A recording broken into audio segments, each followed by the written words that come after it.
जय हिंद दोस्तों। आज हम पढ़ेंगे भारत के तटवर्ती मैदान के बारे में। तो प्रायद्वीपीय पठारी भाग के पूर्व व पश्चिम में दो सक्रिय तटीय मैदान मिलते हैं, जिन्हें क्रमशः पूर्वी तटीय मैदान और पश्चिमी तटीय मैदान कहा जाता है।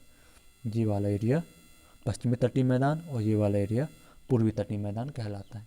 इनका निर्माण सागरीय तरंगों द्वारा अपरदन व निक्षेपण एवं पठारी नदियों द्वारा लाए गए अवसादों के जवाब से हुआ है।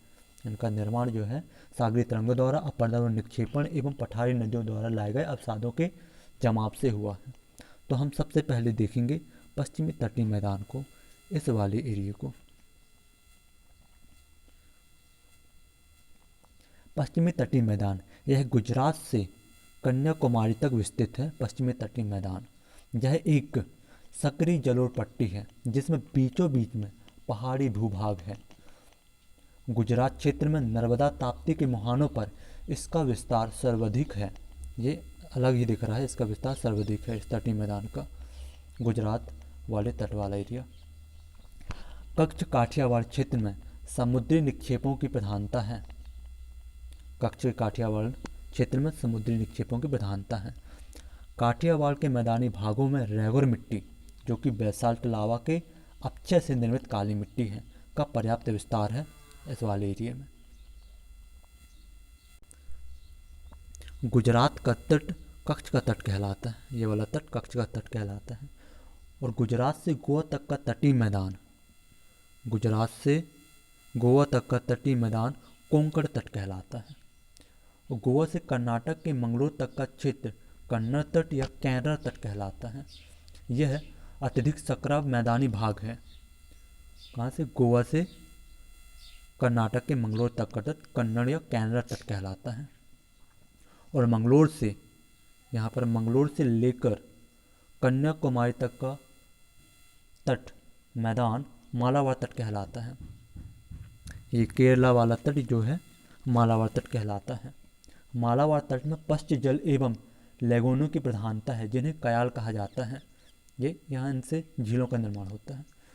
ये वे जलीय भाग हैं जो स्थलों द्वारा चारों ओर से घेर लिए जाते हैं। जो भारत की सबसे बड़ी तटीय झील है वो चिल्का झील है। इसको हम थोड़ा देर बाद पढ़ते हैं।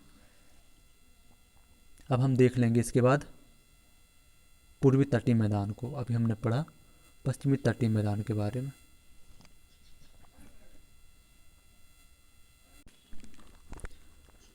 अब हम पढ़ेंगे पूर्वी तटीय मैदान। यह पश्चिमी तटीय मैदानों की तुलना में अधिक चौड़ा है। दिख ही रहा है आपको, यह अधिक चौड़ा है। यह पश्चिमी तटीय मैदानों की तुलना में अधिक चौड़ा है। महानदी गोदावरी, कृष्णा, कावेरी आदि एवं डेल्टाई भागों में इसकी चौड़ाई और भी बढ़ जाती है। दक्षिणी भाग में इसकी अधिकतम चौड़ाई मिलती है। ओडिशा व आंध्र प्रदेश के तटवर्ती मैदानों को उत्कल तट, कलिंग तट या उत्तरी सरकार तट कहा जाता है। यहाँ से लेकर ये वाले तटों को, ओडिशा व आंध्र तक के तटों को उत्कल तट, कलिंग तट, उत्तरी सरकार तट कहा जाता है।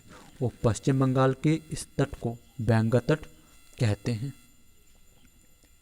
इसके बाद कृष्णा व गोदावरी डेल्टा से कन्याकुमारी तक विस्तृत आंध्र प्रदेश से तमिलनाडु के तटीय मैदानों को कोरोमंडल तट कहा जाता है।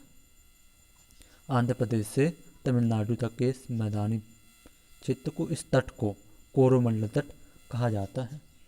यहाँ पर लौटते हुए मानसून पवनों से सर्वाधिक वर्षा इसी प्रदेश में होती है।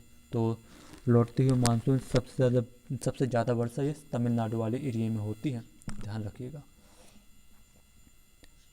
वो कम कटा छटा होने के कारण पूर्वी तट पर प्राकृतिक पोताश्रयों या बंदरगाहों की कमी है।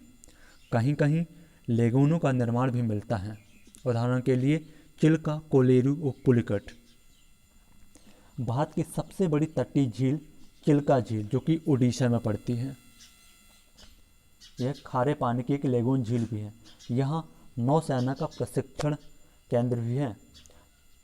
वर्षा ऋतु में चिल्का झील को दाया और भार्गवी नदी से जल प्राप्त होता है। वर्षा ऋतु में चिल्का झील को दाया और भार्गवी नदियों से जल प्राप्त होता है। इस झील की लंबाई 65 किलोमीटर, चौड़ाई 8 से 20 किलोमीटर और गहराई 2 मीटर के आसपास है। और कोलेरू झील, तो ये आंध्रा के तट पर पड़ती है। कोलेरू झील आंध्रा के तट पर पड़ती है। चिल्का झील उड़ीसा के तट पर पड़ती है। और पुलिकट झील आंध्र प्रदेश और तमिलनाडु की सीमा पर पड़ती है। पुलिकट झील ध्यान रखिएगा। पूर्वी तटीय मैदान अपने अधिक विस्तार के कारण कृषि की दृष्टि से अधिक महत्वपूर्ण व घनी जनसंख्या का क्षेत्र है। दोस्तों, यदि यह वीडियो आपको पसंद आया है तो चैनल को सब्सक्राइब करें, वीडियो को लाइक एंड शेयर करें।